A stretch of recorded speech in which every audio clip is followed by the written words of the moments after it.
I'm scared to lift. My back might go.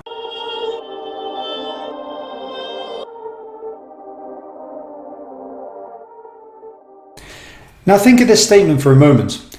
If I said to you, we're going to get you stronger by avoiding lifting, you'd be laughing your head off. You'd be like, that's not going to work. That's going to make me weaker. Exactly. When you think commonsensically about these type of things, it makes sense that you're sometimes doing the wrong thing. Naturally, it's understandable that if you injure yourself, and it hurts to do something, you avoid it like the plague. But actually, this is not the way. If we look at injuries like muscle injuries in the body, what do? We can rehab them into some pain. We can work them into some pain, and the body adapts to that and gets better. And you push the boundaries and you get back to where you need to be, and you're more capable and less likely to get injured. This is no different in the back. But for some reason, we have this weird feeling with back pain and back injury where we think, oh my God, it's the back. And for no good reason. Often it's people who've had no experience of back pain or don't understand what back pain is or what back pain can be caused by. 80% of back pain is non-specific lower back pain, meaning you MRI them and you find nothing wrong.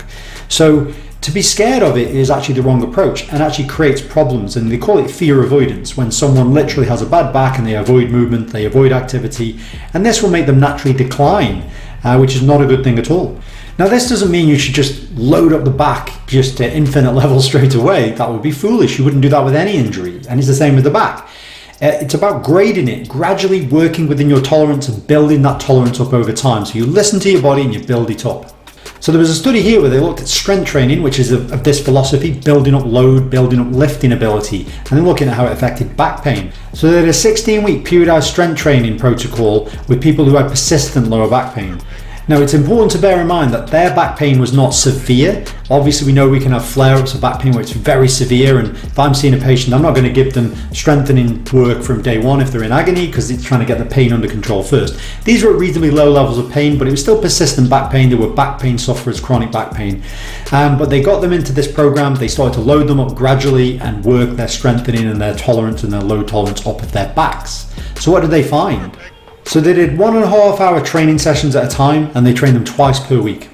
At the start, they had a 4-week phase to just teach them the exercises so they understood the technique and they weren't just loading them up from the beginning, which is a very sensible approach. The exercises they chose were squats, bench press, deadlifts, and pendlay rows. And they actually worked pretty heavy over time. Not from the beginning, like I say, they worked up and they actually built up their load to a 90% of a 1 repetition max, which is really quite heavy. And these are back pain sufferers, bear in mind. So what happened? What did they find? Did they all collapse in a heap and struggle with their back pain for the rest of their lives? No, they got better.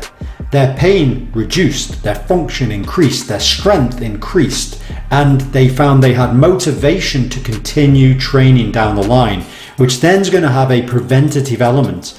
So this shows you that strength training is really, really useful in back pain. And this is why I advocate strength training. I teach patients Romanian deadlifts, Jefferson curls, squats, whatever, right? Loading up the tolerance of the back gradually within their tolerance zone until their abilities become higher and higher and their tolerance becomes better is really, really good. So it's really important to not fear lifting. Lifting, in fact, if you look at this study, shows done in the right way can actually lower pain, improve function, improve motivation, and continue to train therefore because of that. So really interesting study, debunking some of the myths around back pain. So that's it for this video, and I'll see you next time. Perfect.